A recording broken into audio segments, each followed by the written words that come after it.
నమస్తే పిల్లలు. అద్భుతమైన కథల ప్రపంచానికి స్వాగతం.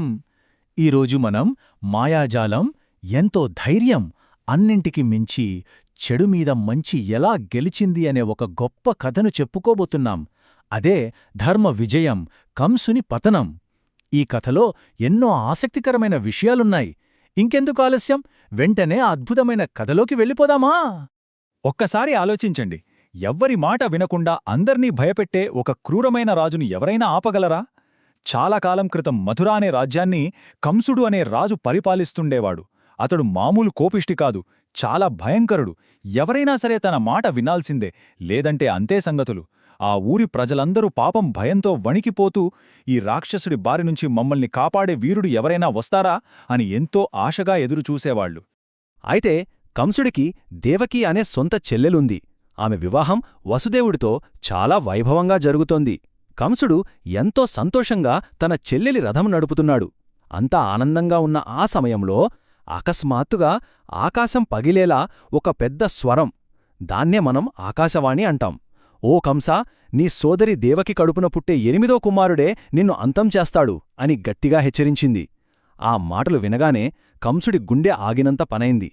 కథలో అసలు ట్విస్ట్ ఇక్కడే మొదలైంది. ఆ ఆకాశవాణి మాటలు విన్న ఒక్క నిమిషంలోనే కంసుడికి ఎక్కడలేని కోపమొచ్చేసింది. అప్పటివరకు ఎంతో గారాబంగా చూసుకున్న సొంత చెల్లెలు అని కూడా చూడకుండా కేవలం ఒక్క రోజు వ్యవధిలోనే దేవకీని, వసుదేవుణ్ణి తీసుకువెళ్లి చీకటి చెరసాలలో బంధించాడు.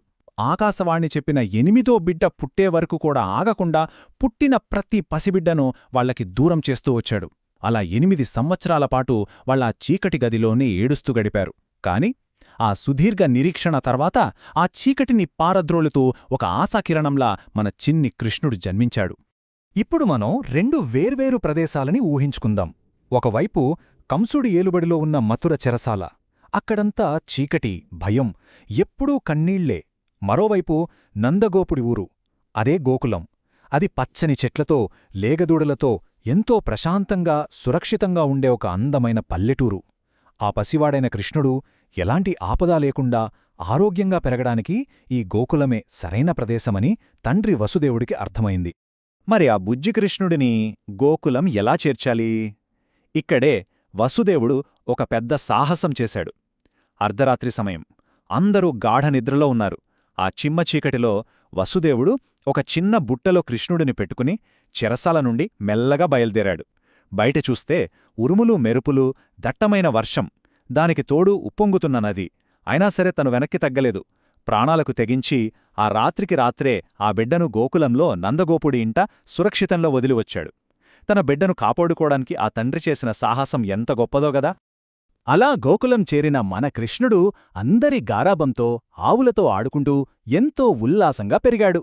ఆ తర్వాత తన అన్నయ్య బలరాముడితో కలిసి గొప్ప వీరుడిగా ఎదిగాడు. ఇక కంసుడి ఆట కట్టించే సమయం రానే వచ్చింది. ఇద్దరు అన్నదమ్ములు కలిసి మథురకు తిరిగి వెళ్లారు. అక్కడ జరిగిన భయంకరమైన యుద్ధంలో కంసుడిని ఓడించి కృష్ణుడు అద్భుతమైన విజయం సాధించాడు. దాంతో మథుర ప్రజలందరికీ ఎన్నో ఏళ్లుగా పీడిస్తున్న ఆ భయం నుండి శాశ్వతంగా విముక్తి దొరికింది. చూశారు కదా పిల్లలు, ఈ కథ మనకొక పెద్ద పాఠం నేర్పుతుంది. అదేంటంటే, దుర్మార్గం ఎంత బలంగా ఉన్నా, ఎంత భయపెట్టినా చివరికి ఎప్పుడూ ధర్మమే గెలుస్తుంది.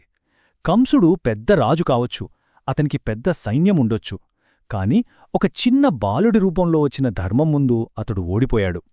ఇక్కడ ధర్మమంటే ఏంటో తెలుసా? మంచిగా ఉండటం, ఇతరులకు సాయం చేయడం, అబద్ధాలు ఆడకపోవడం. చెడు ఎప్పటికైనా ఓడిపోవాల్సిందే, మంచి ఎప్పటికీ గెలిచి తీరుతుంది. ధర్మమంటే ఎప్పుడు గెలుస్తుందని మనకర్థమైంది కదా. అయితే మనం ప్రతిరోజూ ఆ ధర్మాన్ని ఎలా పాటించాలి? దానికోసం మనం కృష్ణుడిలా పెద్ద పెద్ద యుద్ధాలు చేయక్కర్లేదు. మన స్నేహితులకు సాయం చేయడం, ఎవన్నీ ఏడిపించకుండా కలిసి ఆడుకోవడం, నిజాయితీగా మన పనులు మనం చేసుకోవడం, ఇవే మనం రోజూ చేసే అసలైన ధర్మం. మరి ఈరోజు మీరు ఏ మంచి పని చేసి మీలోని ఆ ధర్మాన్ని చూపించబోతున్నారు? ఒక్కసారి ఆలోచించండి. మరో అద్భుతమైన కథతో మళ్ళీ కలుద్దాం.